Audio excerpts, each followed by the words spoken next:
Dans ce petit village africain, une vieille légende se murmure depuis des générations, celle d'un esprit maudit qui entrait la forêt voisine. On dit qu'il prend l'apparence de ceux qui n'ont jamais trouvé la paix et errent parmi les vivants pour se nourrir de leurs âmes. La légende raconte aussi que cet esprit reviendra toujours sous une forme différente, mais avec un point commun, une odeur envoûtante qui attire les âmes faibles. Le lendemain matin, une vendeuse inconnue installe son stand de beignets au cœur du marché.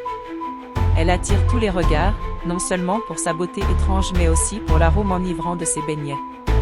Certains se sentent mal à l'aise, mais la plupart sont irrésistiblement attirés par elle. Dès que les gens goûtent à ces beignets, ils se sentent envahis par un bien-être intense, presque euphorique. Certains rapportent des visions étranges de lieux inconnus, de visages oubliés, ou de souvenirs qui ne leur appartiennent pas.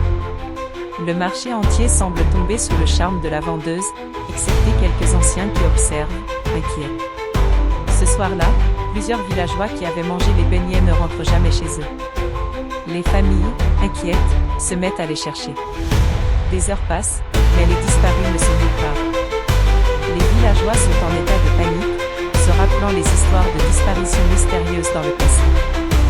Certains commencent à murmurer que la nouvelle vendeuse de beignets pourrait être la cause. Les anciens expliquent que l'esprit prendrait l'apparence d'une belle femme pour tromper les hommes et attirer les âmes faibles.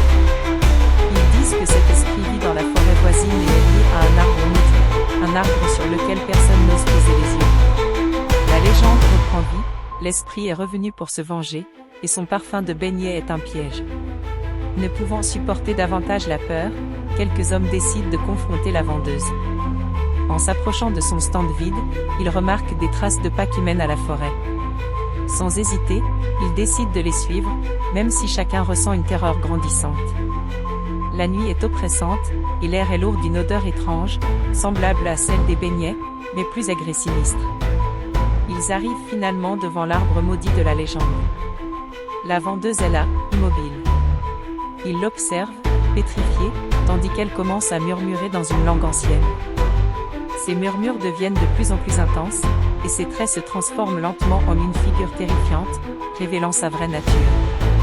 Elle appelle alors les âmes de ceux qui ont mangé ses beignets, et des silhouettes apparaissent, flottant autour d'elle, avec des visages tordus d'horreur. Un homme, trop proche, est envoûté par le regard de l'esprit. Il semble figé, son visage devenant aussi livide que celui de la vendeuse.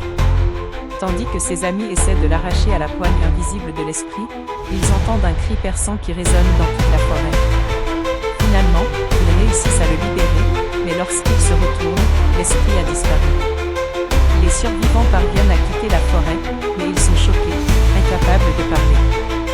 Le jeune homme envoûté ne se réveille jamais, et son regard reste vide pour toujours, comme si son âme avait été aspirée par l'esprit. De retour au village, les anciens comprennent qu'ils ont vu l'esprit et qu'il ne reviendra que lorsque des âmes faibles s'aventureront à nouveau dans son village. Les jours passent, mais personne ne revoit jamais la vendeuse de beignets. Pourtant, certains disent que lors des nuits de pleine lune, on peut encore sentir l'odeur de ces beignets au marché. Les anciens avertissent les plus jeunes de rester loin de la forêt et de ne jamais céder à des tentations inconnues. La légende devient une mise en garde pour tous ceux qui s'aventurent trop près du mystérieux arbre maudit.